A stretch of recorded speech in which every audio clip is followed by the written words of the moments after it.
안녕하세요. 제주코딩 베이스 캠프의 이효준입니다. 어제 저희 회사에서 프론트엔드 개발자 대상으로 넥스트 사내 교육을 진행했습니다. 이 온보딩은 보통 신입사원 대상으로 하는 교육을 일컫는데요. 이 강의로 가볍게 입문하실 수 있는 계기가 되었으면 해서 이렇게 이름을 지어봤습니다. 이 강의 대상은 넥스트를 전혀 해보시지 않은 프론트엔드 개발자 또는 프론트엔드 개발자 지망생 분들이세요. 조금이라도 해보신 분이라면 강의가 지루할 수 있습니다. 또 리액트는 조금이라도 알고 있으셔야 강의 진행이 가능합니다. 자, 목차에서 보듯이 실습 위주의 강의로 구성이 되어 있습니다. 유튜브에 무료로 공개가 될 예정이고요. 이 노션 페이지는 유튜브의 영상의 하단에 이 링크로 게시 놓도록 하겠습니다.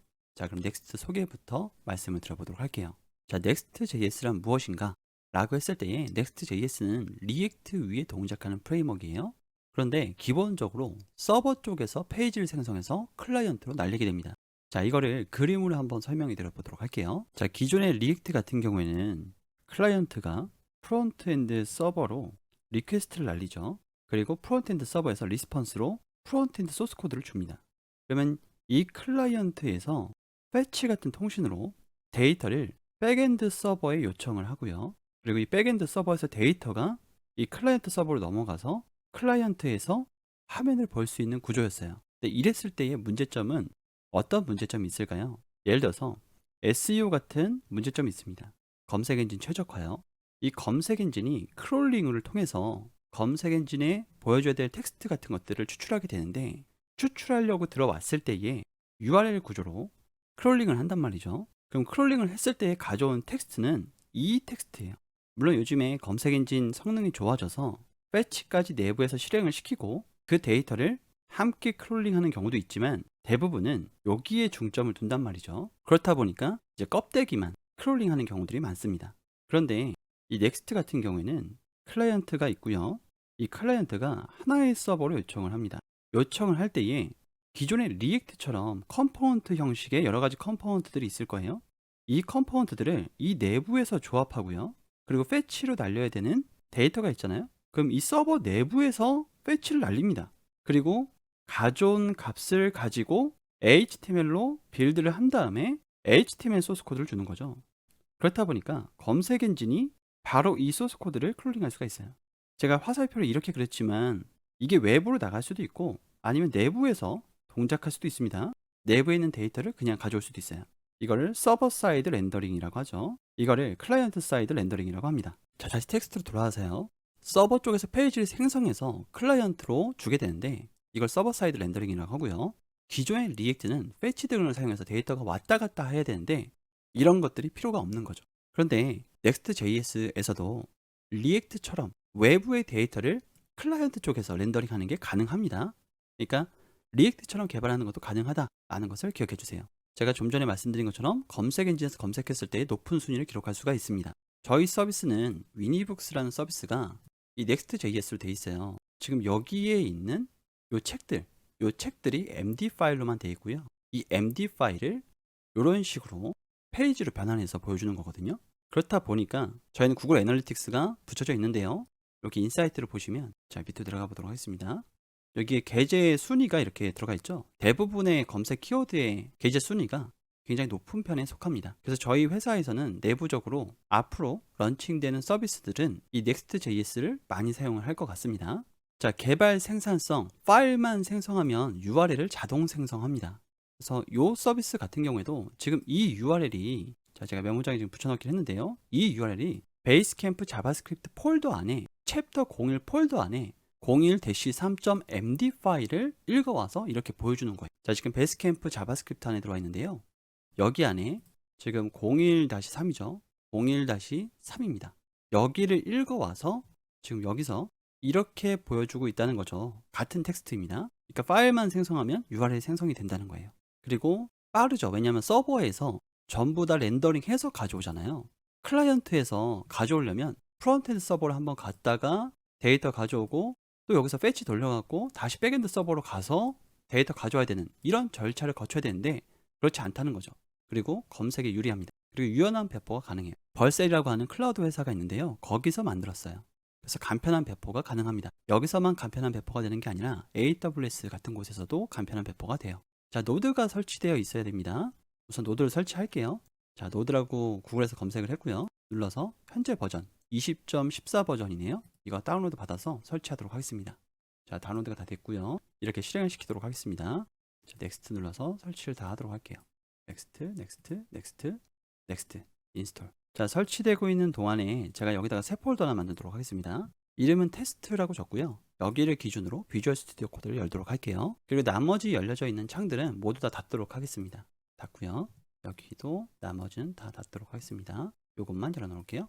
여러분들이 쓰시는 다른 에디터가 들어간다면 그 에디터를 여셔도 됩니다. 피니시 하고요. 그리고 여기 기준으로 터미널 열고요. 터미널 열어서 노드 V 해서 버전 확인하도록 하겠습니다. 저는 파워쉘 사용하도록 할게요.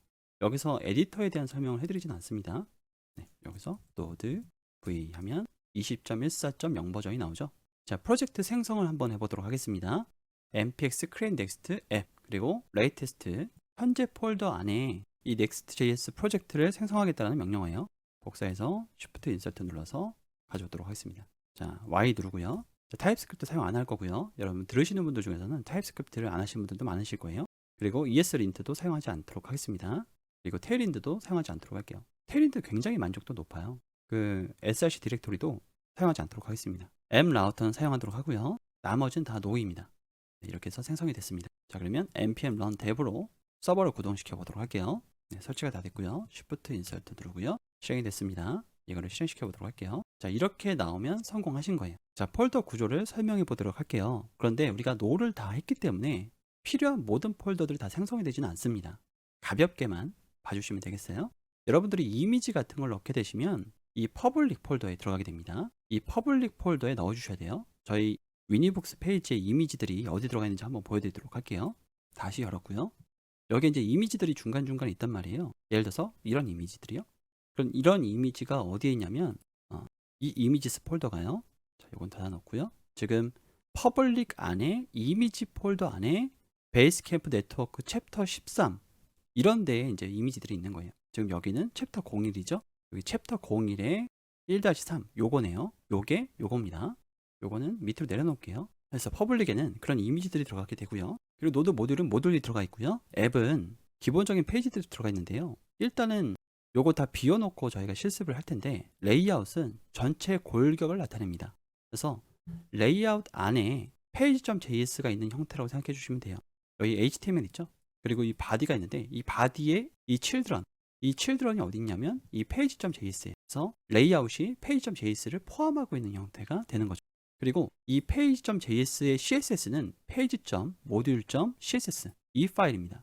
이거 다 지워주셔도 돼요. 저희는 요거 실습 안 할 거니까요. 글로벌.css도 다 지워주세요. 이거는 이제 전역에서 사용하는 CSS입니다. 자, 레이아웃과 페이지는요, 제가 별도의 소스 코드로 이렇게 올려놨어요. 이걸 그대로 복사해서 붙여넣으시면 됩니다. 완전 초기화를 하고 시작을 할 겁니다. 자, 레이아웃에다가 Ctrl A, Ctrl V 하시고요. 그리고 page.js에다가 이렇게 넣고 시작을 하도록 하겠습니다. 그러면 이게 어디에 뜨냐면 여기에 뜨게 됩니다. 페이지, this is your page. 우리가 코딩한 대로 들어갔죠. 여기 지금 작스 문법으로 되어 있잖아요. 그러니까 리액트랑 같습니다. 컴포넌트도 리액트랑 같아요. 컴포넌트 폴더 만들어서 조립하는 형태로 페이지를 구성하게 됩니다. 자, 이런 화면이 나오면 잘 한 거고요. CSS를 조금만 꾸며서 확인해 보셔도 좋습니다. 예를 들어서 지금 헤딩 1 같은 경우에는 여기다가 할게요. 헤딩 1에 컬러 그린 이렇게 해서 제대로 들어가는지 확인했고요. 이건 여기다가 붙여 넣을게요. 자, 그리고 이제 URL을 만들어 볼 건데요. 앞에서 말씀드린 것 같이 폴더 만들고 파일 만들면 그게 바로 URL이 돼요. 그래서 about, contact, product라는 페이지를 만들 거예요. 그러면 이게 어디 들어가요? 자, 우선 URL 구조부터 한번 그려볼까요? 자, 이렇게 되고요. 요거는 뭐가 로드가 되는 거냐면 page.js가 로드가 되는 거고요. 그리고 여기에 about을 들어왔을 때, 여기에 contact를 들어왔을 때, 여기에 product를 들어왔을 때 각각 about 폴더 밑에 page.js를 로드하게 되는 겁니다. 자, 이런 방식으로 여기도 다 로드하게 되는 거예요. 그럼 컨택을 여기다가 넣어놓고요. 프로덕트를 여기다가 넣도록 하겠습니다. 자, 그럼 폴더를 만들어 보도록 할까요? m 밑에다가 new folder about, 그 다음에 m 밑에다가 new folder contact, 그 다음에 m 밑에다가 new folder product 이렇게 만들고요. 여기 안에 다 page.js가 있으면 돼요. 그래서 Ctrl C 한 다음에 Ctrl V, Ctrl V, Ctrl V 이렇게 다 넣어주시고요. 구분을 위해서 여기는 A, 그 다음에 여기는 B, 그 다음에 여기는 C라고 하도록 하겠습니다. 이렇게요. 저장했습니다.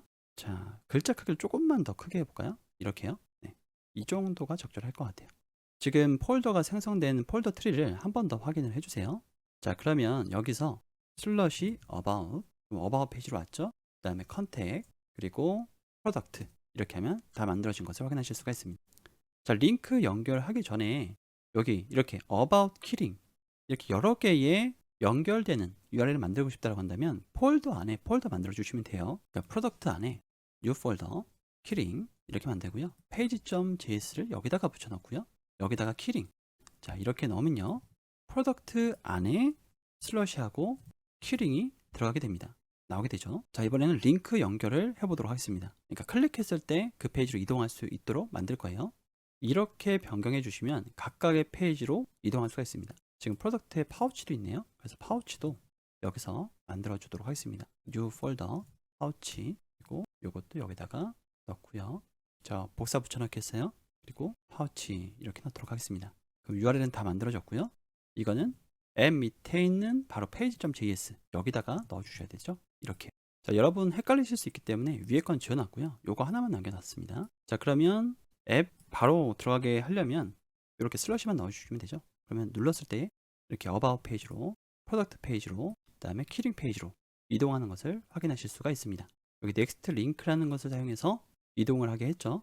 자, 그리고 동적 라운팅 한번 보도록 할게요. 자, 만약에 블로그라는 페이지가 있었을 때 블로그 1, 블로그 2, 블로그 3 이렇게 숫자로 카운팅 되는 페이지가 있다라고 했을 때 그것을 일일이 전부 다 만들지 않겠죠. 당연히요. 그래서 프로덕트 안에다가 id라는 폴더를 만들어 주시고요. 여기에 page.js를 이렇게 만들도록 하겠습니다. 자, 여기서 프로덕트 안에 new 폴더 만드시고요. 대괄호 여시고 id 이렇게 만드신 다음에 여기다가 new 파일 page.js 만들고요. 컨트롤 V 합니다. 여기에 props로 들어오는 것은 한번 콘솔로 이렇게 찍어 보시는 것을 권해드려요.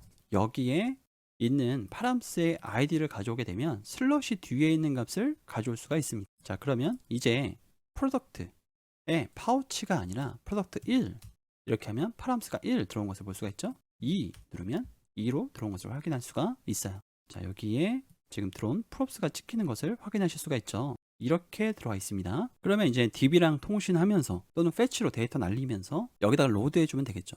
여기서 여러분은 의문이 좀 생기실 거예요. 어떻게 데이터베이스랑 통신을 하지? 또는 어떻게 리액트처럼 코딩을 할 수가 있지? 라는 의문이 여러분들에게 있으실 겁니다. 그래서 그거를 준비를 했습니다. 자, 데이터 로딩을 해볼 건데요.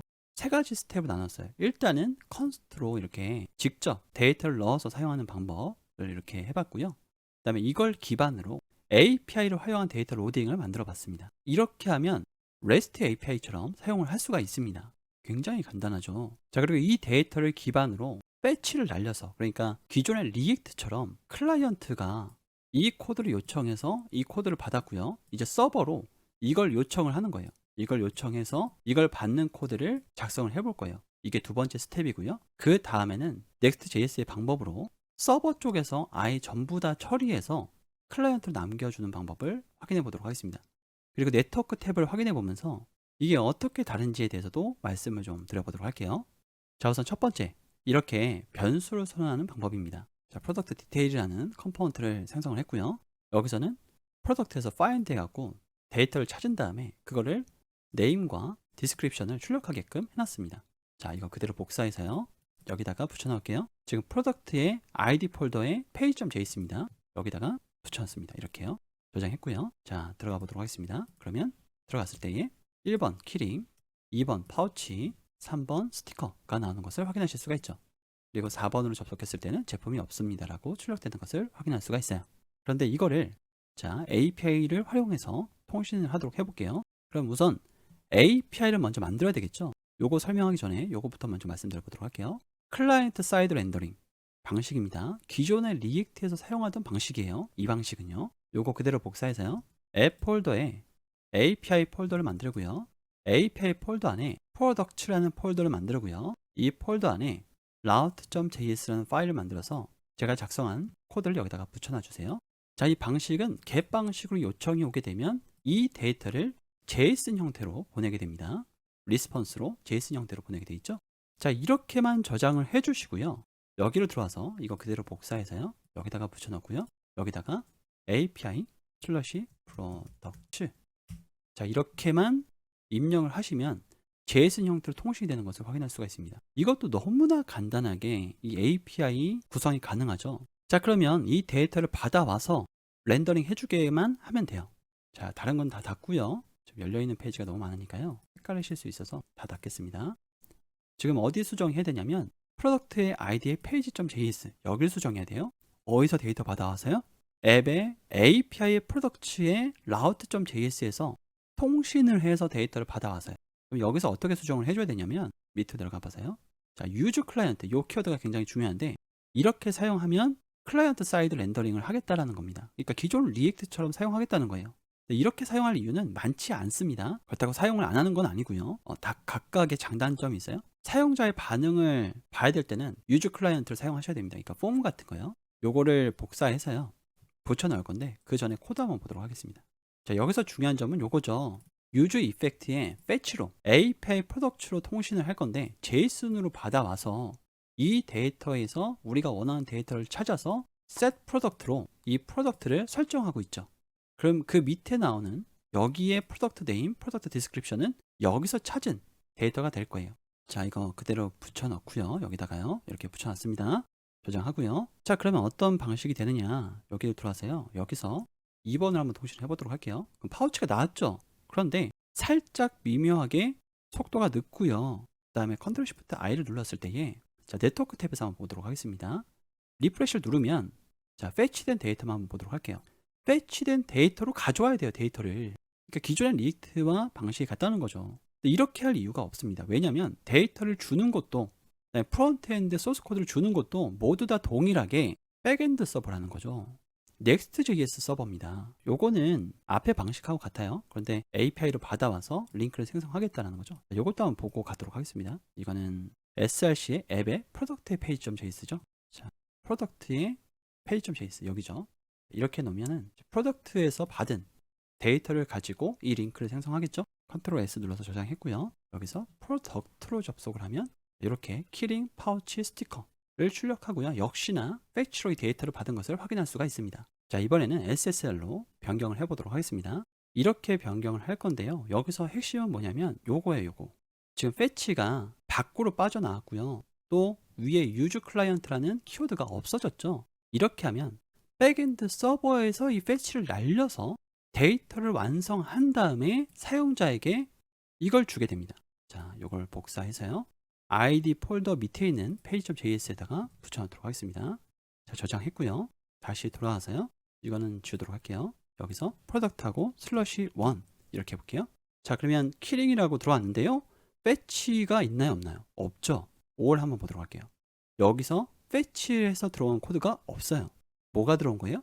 이거 자체가 들어왔습니다. 위니브 키링 자체가 들어왔어요. 그러니까 검색 엔진 입장에서는 이걸 크롤링하기 때문에 SEO에 굉장히 유리하다는 거죠. 자, 다시 돌아와서 밑에 들어가서요. 자, 위와 같이 사용하면 더 이상 사용자 입장에서 패치로 데이터를 주고받지 않는 것을 네트워크 탭에서 우리가 확인을 해봤죠. 그래서 이 패치는 Next.js에서 기본적으로 서버에서 실행이 됩니다. 다만 위에 use 클라이언트라고 명시를 할 때만 클라이언트에서 실행이 되는 거죠. 자, 이번엔 배포를 해볼 건데요. 빌드를 하게 되면 기존에 JS로 되어 있던 것이 HTML 파일로 작성이 되게 됩니다. 그래서 약간 지연이 있었던 것도 지연이 없이 실행이 되게 돼요. 요거 한번 해보도록 할게요. 컨트롤 C 눌러서요. 여기서 컨트롤 C 눌러서 중지시키고요. Shift 인서트 눌러서 빌드를 하도록 하겠습니다. 자, 나머지 폴더는 접어 놓을게요. 네, 빌드가 다 됐고요. 빌드 파일 한번 보도록 할게요. 지금 넥스트 폴더 안에 이 서버 폴더 안에 페이지스 요 안에 404, 500 이런 페이지들이 생성이 된 것을 확인하실 수가 있고요. 그 다음 앱 안에 not found about contact index 그래서 각각의 페이지가 이렇게 생성된 것을 확인하실 수가 있어요. 자, 요건 닫아 놓겠습니다. 그리고 요걸 기반으로 한번 실행을 시켜 보도록 할게요. npm start를 하도록 하겠습니다. 네, 실행이 됐고요. 여기서 한번 확인해 보도록 하겠습니다. 리프레시 누르면 아까보다 빨라진 것을 확인할 수가 있거든요. 2번 바로 나오거든요. 지금 3번 누르면 바로 나와요. 자, 그리고 참고사항입니다. 서버 컴포넌트와 클라이언트 컴포넌트가 있는데요. 이건 이제 서버 사이드 렌더링과 클라이언트 사이드 렌더링과 연관이 있죠. 서버 컴포넌트 같은 경우에는 완전히 HTML로 변환이 되는 거고요. 클라이언트 컴포넌트 같은 경우에는 사용자의 입력에 따라서 상호작용이 일어나야 되는 것들은 클라이언트 컴포넌트로 만들어 주시는 것이 유리합니다. 이러한 서버 컴포넌트로 만드는 것이 유리한 경우는 정적 컨텐츠, 그 다음에 검색 엔진 최적화, 초기 로딩 속도 개선 같은 것들이 있고요. 그리고 클라이언트 컴포넌트를 만드는 것이 유리한 거는 사용자와 상호작용, 그리고 실시간 데이터 업데이트를 해야 되는 것들, 상태 관리 같은 것들이 클라이언트 컴포넌트가 유리합니다. 그리고 클라이언트 사이드 렌더링은 초기 로딩이 좀 지연이 되죠. 그리고 검색 엔진 최적화에 문제가 있어요. 그리고 보안적으로도 모든 로직이 클라이언트에게 노출이 되죠. 서버 사이드 렌더링의 장점으로는 이런 단점들을 서버 사이드 렌더링에서 어느 정도 해소를 할 수 있다 정도로 이 넥스트의 장점을 설명할 수가 있을 것 같습니다. 또 이거 두 개를 동시에 사용할 수가 있죠. 자, 이번 시간은 여기까지 하도록 하겠습니다. 감사합니다.